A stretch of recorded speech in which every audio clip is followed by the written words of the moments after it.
So in the beginning, in all of the cosmos, in all of the world, there was the creation of man. And man created plants. Well, man didn't create plants. That's a whole nother theological thing. But he grew plants. And some people had lots of carrots. Some people had lots of cabbage. And they decided, what if I traded you some carrots for some of your cabbage? And that was the whole beginning of our whole system of trading and bartering. So in the beginning was all of this bartering. This is the history of value. So then we started growing cattle. I've got chickens, I've got pigs, I've got goats. What if I traded you some of my goats for some of your chickens? And now all of a sudden it's like, wow, if I had 4 chickens, I could get a goat. And all of it came down to the simple fact that we needed to establish some kind of exchange. So it started off with shells. It started off with coins and gold. And then throughout the ages, all of that become more and more refined. We then came with paper money, right? And from paper money, we got into a little piece of plastic we could swipe. And then from there, we got into this internet world where the money's never even tangible. And then we've got cryptocurrency. All of this is just an agreement that we've made of what things are worth. So then we put that into the rest of our world, our goods, our services, our employment. You want a job, how much will you work for? And you then have to put a value on what you're worth. You want to sell your goods. The first question someone's going to ask is,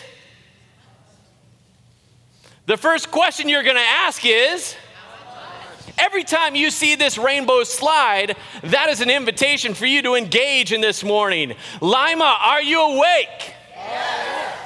I've got a widget and a good you love, need, and desire. The first question out of your mouth is going to be, right?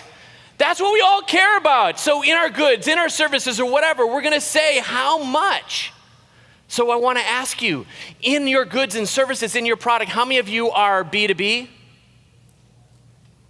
Excellent. A lot of my stuff's going to be framed around B2B marketing, but it all applies to B2C. So as we've heard throughout other speakers, that all of this is starting to merge. And I'm going to show you why this is so critically important. Because your question's going to be from your customer is, what's the cost? They're going to ask you, is this thing valuable? They're going to ask you, what's it worth? All of these things are transactional because we only care about what things are worth. What's my time worth? What's this thing worth? What's that house worth? Our entire world is about value. And what values do you bring? You're going to ask.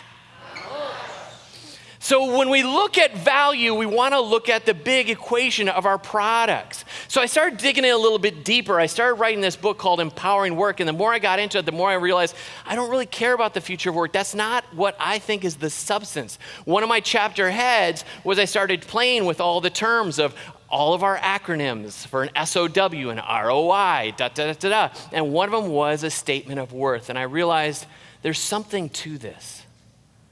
So I started digging deeper. So we take a look at all the values of our customer, right? Or excuse me, our companies. And in our companies, we create this thing about our value set, right? This is our core values. And then on top of that, we add this other piece, which is our statement of work. So what if it was instead just a statement of worth? How do I value my employees? This is a little side note for you. Your culture that you're creating actually can become a marketing piece to your brand. So that's what I want to talk to you about today is the statement of worth. The value not only that you offer, but the value you provide for your customer. Things are only as valuable as the worth that we place upon them.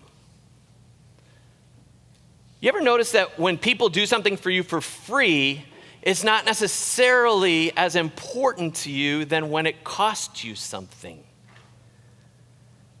If I paid $2, it might be worth something.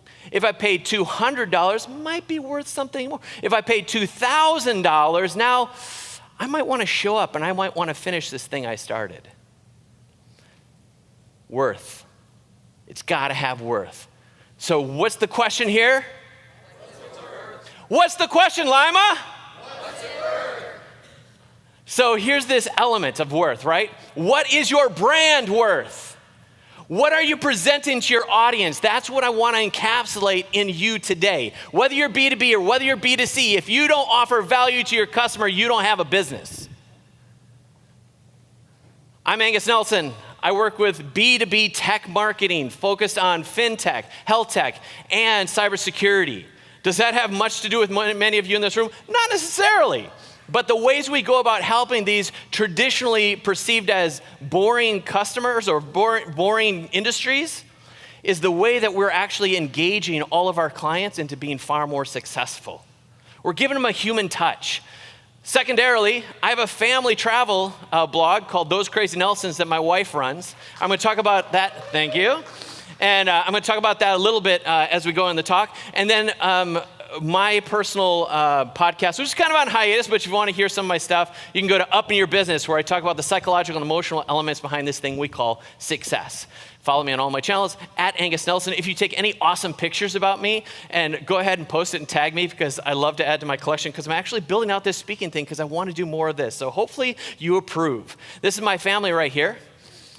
We just moved into a new house. So if I'm going to be in full disclosure here, I packed everything, and I could not find any of my pocket squares, so I put a napkin right here. This is speaker life right here, huh? You like that? You like that? So what's this all worth? I created an acronym out of all of this. Your question is?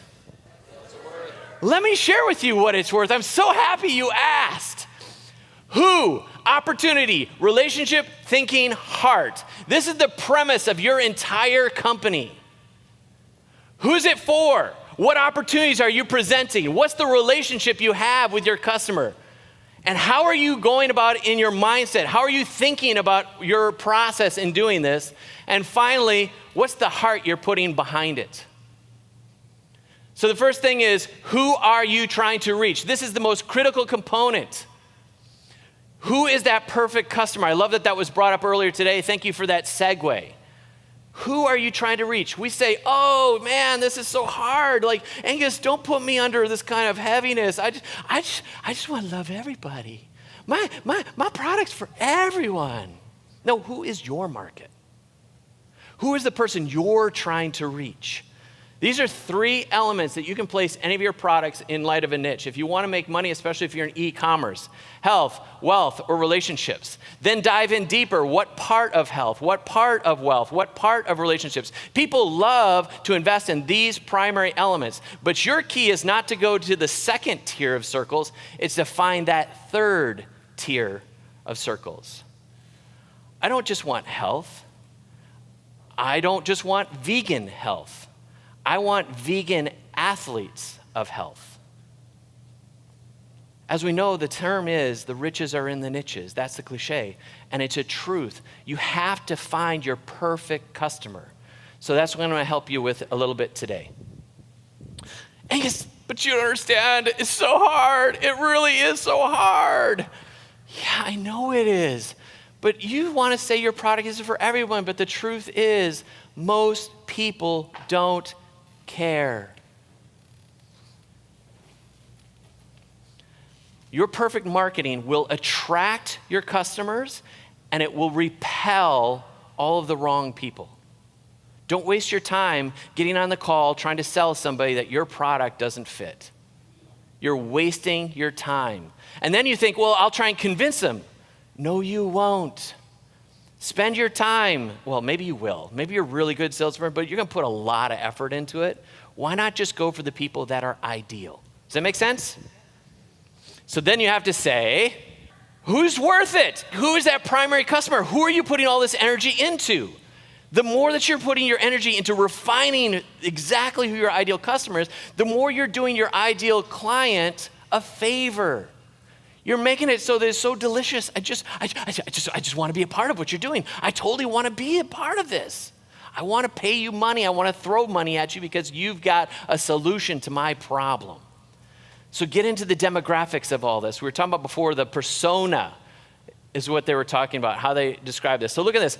Their age, race, location, yes. Industry, position, tenure, income, yes. What kind of interests and hobbies do they have? All of that encapsulates your ideal client. And the more you dive deep into this, the more powerful your messaging and marketing will become. But more than that, you have to have this human element. And we've been hearing that. That's why it's so awesome for you to be here around these awesome people talking about this human element. But most of all, you have to know their pain. The problem that you solve must be given real language in first person tense. Like, I'm struggling with fill in the blank. I have a challenge with fill in the blank. Because the greater of the pain that you are creating a solution for, the more valuable, the more worth you can place upon it. Got it?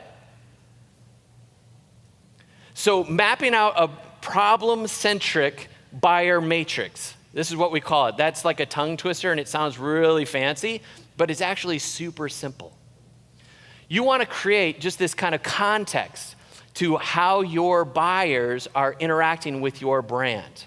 And the way we're going to do that, and sorry if it's a little small for you here, but your customers and your problems and your solutions need to be mapped out. And I'm sorry if I'm going through this really fast. This is kind of a fire hose. If you want these slides, I'm not going to give you any like email exchange wall or whatever. You can just email it, angus@angusnelson.com, and I will fire off these slides to you. So let's map this out. For us, and the way we work with our clients is we're actually going to get some colored cardboard paper, just like we were kids, and we're going to map this out individually, and we'll spend 3 to 5 hours, maybe even a day or two, mapping this all out. But you want to say, who is the position of the person for your product that you're going after, right? Who is that customer is going to be in that orange aisle? Then the next tier is, what's their problem? What are they struggling with? And then the next tier after that is, what is the solution you provide? Now let me backtrack 1 second here. Where you're mapping out this problem, that's where you want to put yourself in your customer's shoes and explain the pain in a way that you're just like them. You're going to map all that out. We use MindNode, and we put all of this mapped out into a whole context where we put this whole problem together. This is what our customers are struggling with. From that, we're going to create our solutions. From that, we're then going to map this out from the product, just like I shared with that cardboard. We're going to put it straight into this kind of a framework. Your customer, their problem, and their solution. And when it's all done, it can look pretty intimidating. But guess what? You've now created all of your marketing copy. You've now created all of your sales copy. You've now created all of your content calendar. Because all the content you're going to create is going to be speaking to every one of these pains. You want engagement in your social? Start speaking to the individuals you're trying to reach. Don't just post blog posts like, here we are. No. Do you struggle with? Is this a difficulty in your company? Are you wrestling with the ability to scale? Ask real questions that someone that is your ideal client is asking themselves. In addition to that, you want to say, why are we doing this? They're worth it. You have to have a passion for your customer. If you're in love with your product, you suck. Your product is only this. But your customer is where you make your revenue, your passion, your testimonials. That's what gets you up in the morning. You want to know that you're making a difference. If you think the product is the solution, then you've got to love the person it's for. Does that make sense? I'm super passionate about this. So the next piece of this, in your buyer matrix, I just want to review real quick. Go through your customers, find out who they are, speak to the problems that they're feeling in first person, document all the challenges that they face, and then finally, create your solutions to articulate your product's offering and benefits in a way that they can receive it. So again, your website copy, your content calendar, your sales and marketing copy, all of this is based on this entire picture that you create. Is that cool? Is that new to anyone? I see some nodding. Yes? Awesome. So here's some example copy. I'm not going to go through all of this. But the way that we turn some of our brands is now they're able to communicate a very real and human element. And for sake of time, I'm just going to blow through some of these things. But one of the things that I love to do with this is even on the B2C element, I give them this little phrase. And this is your power phrase. We do X for Y so that they can Z. The more succinct you can make your product offering or your brand offering, your company's position, the smarter you appear and the quicker your client or potential customer can make a decision. Yes, you're the one. Oh, me too. Or you repel them. This isn't for me. I do X for Y so that they can Z. And that can look in many different forms, but that's the basic premise. So one of these is a guy named Jeff Brown. He has a podcast called Read to Lead. If you're a podcast listener, it's a great podcast. But this is what he says. I help media-savvy business owners create engaging and compelling podcasts so that they can increase their leads and grow their businesses. Super clear. It's not overly fancy. But you know exactly whether you want to go to this guy to learn about podcasting. Does that make sense? Cool. All right, so we at Golden Spiral are kind of drinking our own champagne. Some people would say you're eating your own dog food, but I think that's gross. I don't want to eat dog food. I'd love to drink some champagne. So in drinking our own champagne, we looked at some of the stuff that we were doing, and we're like, gosh, even we're guilty of it ourselves. We're trying to articulate this thing that we do. Oh, we exist to help our clients evolve their brand identity, position in the market, growth objectives, and leadership of the market. Blah, barf. So we're like, you know what? Oh, we're shaping technology marketing. Well, what does that mean? That means something to us, but that doesn't mean to anything. That doesn't mean anything to anyone else. What if we just taught people to own their market? Hell, I want to own my market. Now you've got something compelling. Simplify your brand promise, and you make it easier for customers. Here's some examples here of how other brands have kind of articulated what they do. And again, just for sake of time, I'm going to kind of blow through some of the stuff.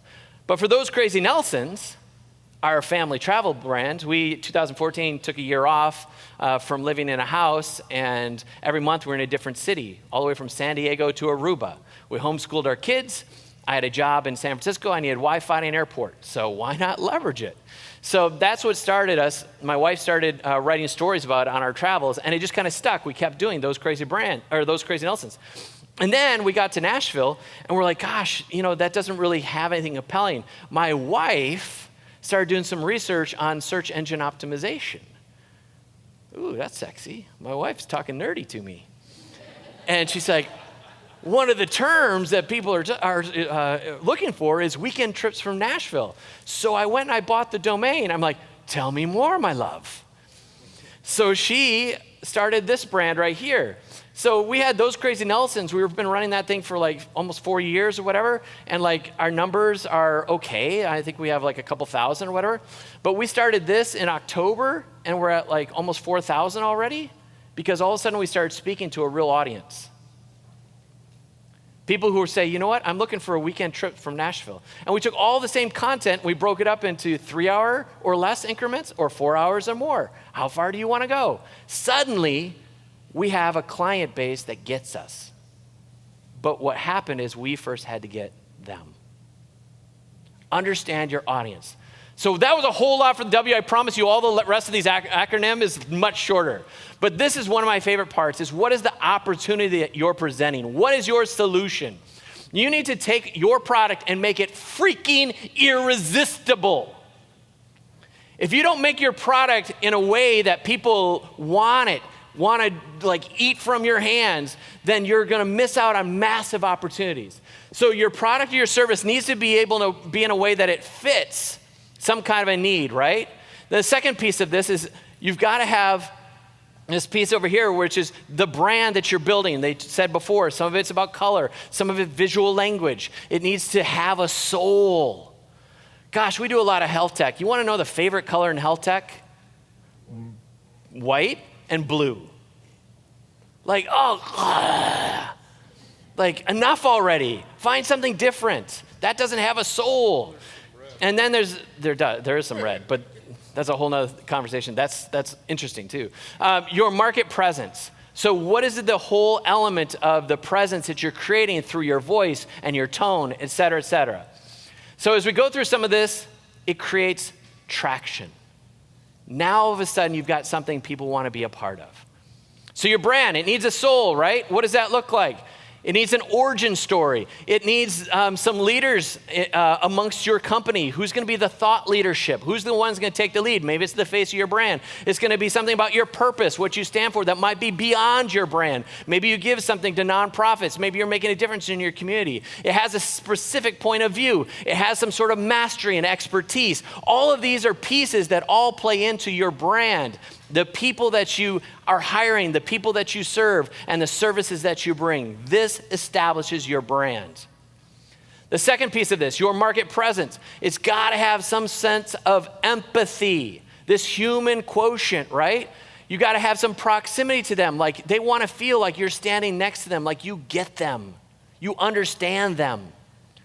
You got to have this element of who is that customer, right? That's that buyer matrix. What's their real world problems? All of these things we just talked about, right? And how can you best communicate them? Why are you the solution? This is the power triad. You get this trifecta down, you win. It's going to differentiate you from all your competition. So here's why this really gets important.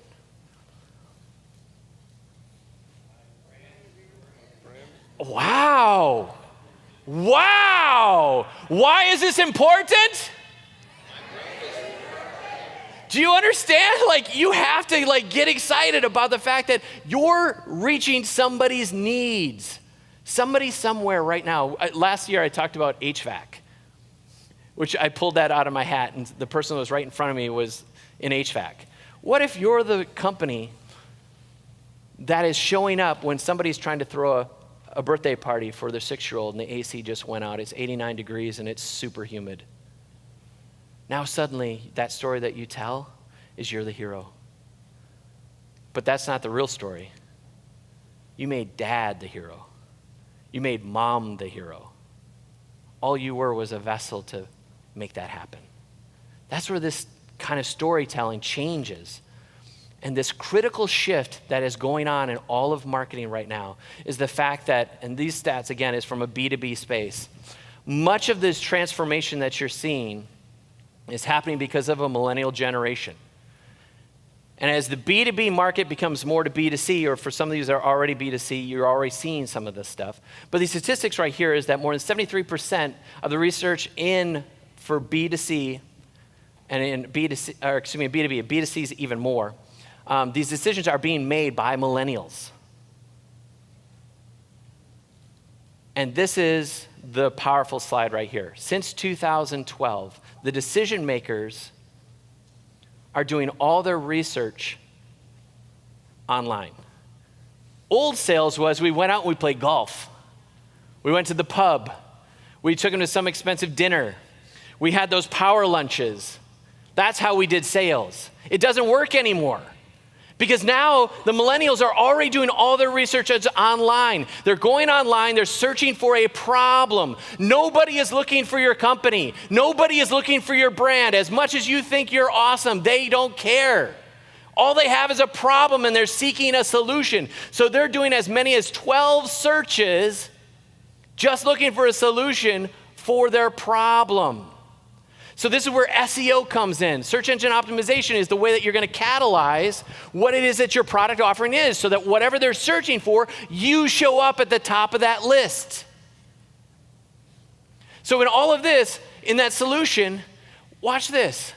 B2B buyers, this is for B2B, they're already 68% down the path of making a purchase before they've ever gotten on a call with you.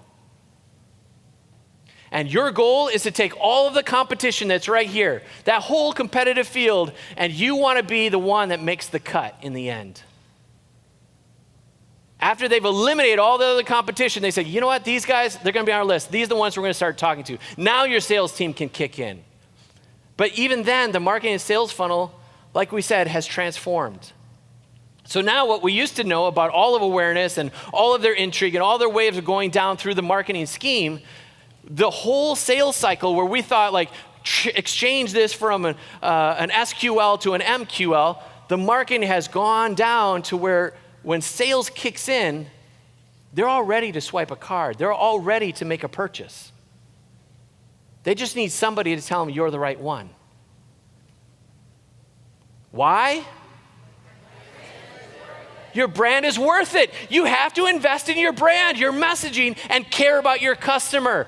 This is the relationship that you have with your customer. Why should anyone care? What's in it for me? We're all selfish human beings. You have to position your brand in a way that your customer says, that's what I want. Me too. I'm all about that. That's what I want and need. That's what I love. So here's your brand. Here's your market presence. We've got all these elements right here. When you embody all of this stuff, people find that you're amazing. So it starts with empathy. Give a damn. Digital empathy. Right? If you don't care, somebody else will. That's a marriage issue too. So have understanding, have proximity. The second piece is connection. You have to connect. Speak in a way that they feel like, me too. It is about your authenticity. It is about the language that you use. You speak in the way that they speak. And also, don't be afraid to be vulnerable. And then there's a belonging. We got to feel like we belong. Build something bigger than just your product. Now they're a part of a bigger story. When we see, a shoe company that's going to give away other shoes by your purchase, you feel like you're a part of something bigger. If your change of identity because you ride a particular motorcycle that makes an obnoxious noise and you can put on chaps even though that you're a CPA, but on the weekend you're a badass, you think you're a part of something, right? It's a belonging. And then have a cause. What is this for? Can I be a part of something bigger than just your product, bigger than just your brand? Give me your message. Give me your manifesto. Articulate that. And I love to do that in a full exercise, but we don't have time. And why is it that we do this? We're worth it. Do you see how we change this? Now it's not just about me or about them. It's about we, right? So when we go from we're worth it, we go to this next phase. Your customer-centric marketing is everything. You've got to make it about us. And the more they feel like they're a part of you, or the more that you feel you're a part of them, the closer the connection is between your buyer and you. And suddenly you've built advocacy. They start bragging about your brand and your service, and now you have momentum. Only 23% of B2B companies consider their marketing strategies are customer-centric. That's a sad statistic. But you don't have to be like that. Next piece is thinking. What are you thinking? Where are you at? The way that you think and approach so much of this is so critically important. It starts with a mindset. This last year, I've invested in myself personally just around understanding money. I grew up with a real crap understanding and a bad relationship with money. I thought I didn't deserve to make money. I sabotaged opportunities because it presented money I didn't think that I was ready to get. In the same way, our mindsets and how we approach money or sales, I don't like sales. Sales are sleazy. Sales are gross. You project that to your customer.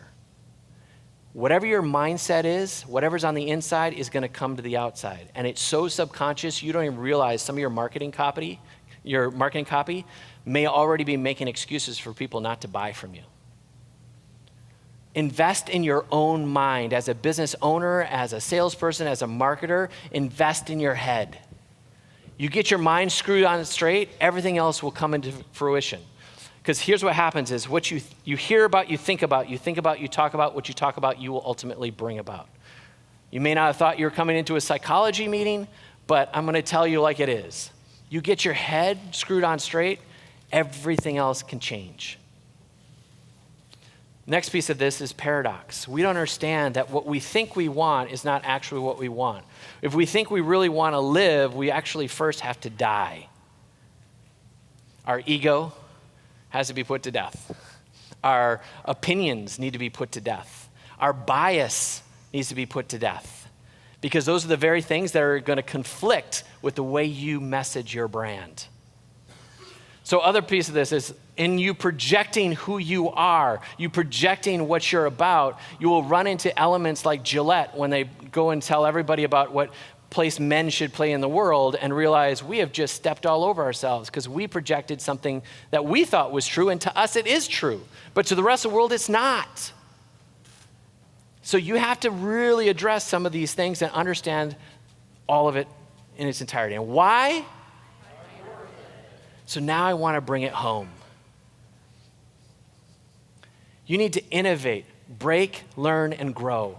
Break those biases, break your traditions, break the way you've always done things. Get to a place where you are learning and growing and exposing yourself to places like this. Be around people who think differently than you, who act differently. Maybe jump into a different industry, go to one of their events to see how they're looking at the same mountain but from just a different angle. Cause yourself to grow more and more. And then execute, act, go, do.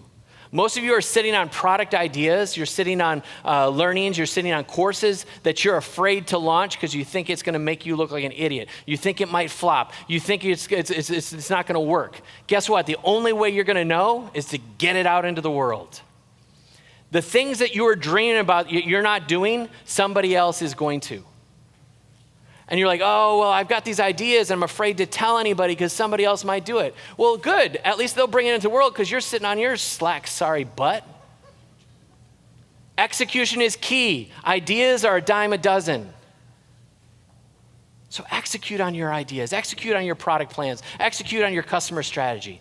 Why?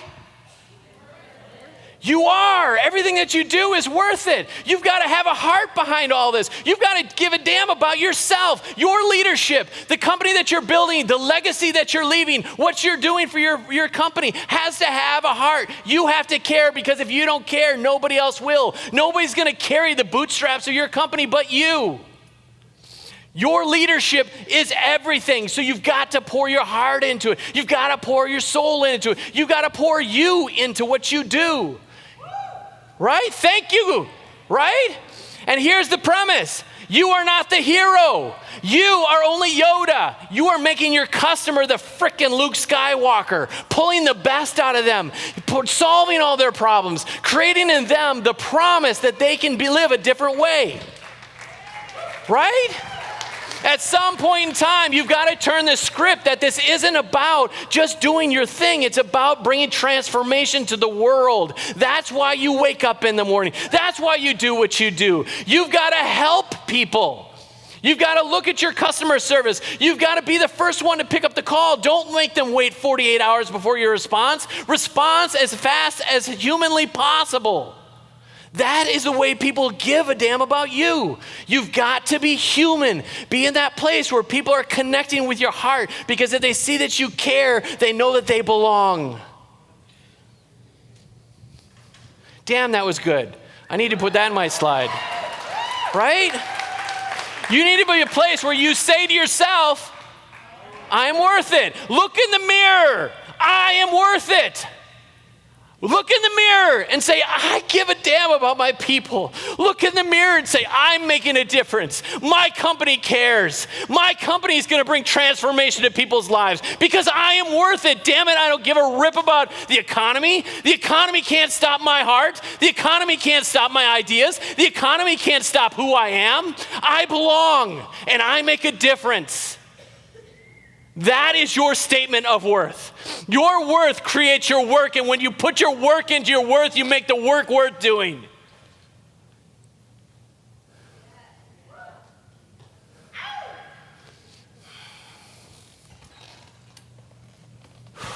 In summary, it's about who you're trying to serve. It's about the opportunity that you present. It is about the relationship you create with your customers. It is about the thinking that you're putting and applying into what you do. is about the heart that you bring, the heroes that you make. When you put the worth into your work, you make the work worth doing. Why? I put worth into my work, so my work is worth doing. Let me hear you say it again. I put the work into my work, so my work is worth doing.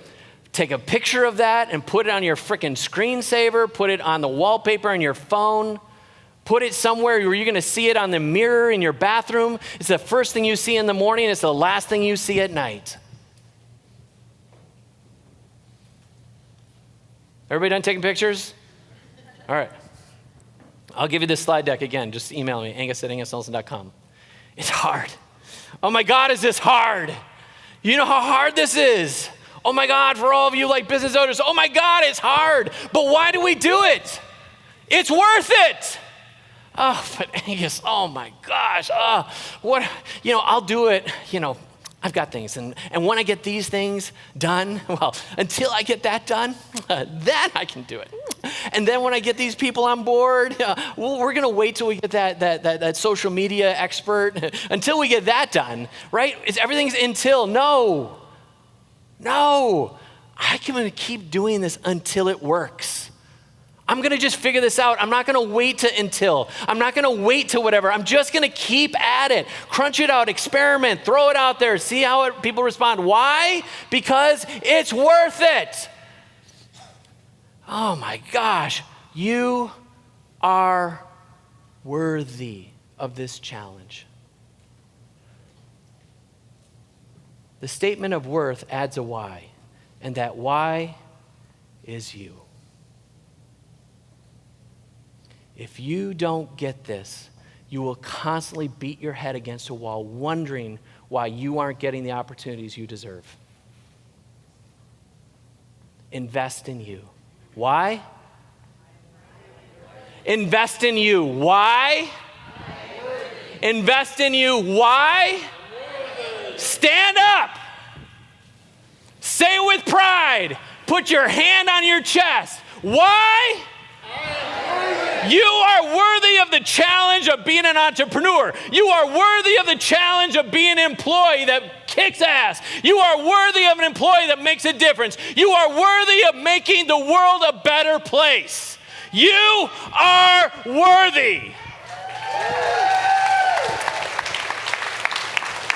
It has been an honor and a privilege to be here with you today. Never forget, your statement of worth is that you are worthy. Thanks, guys.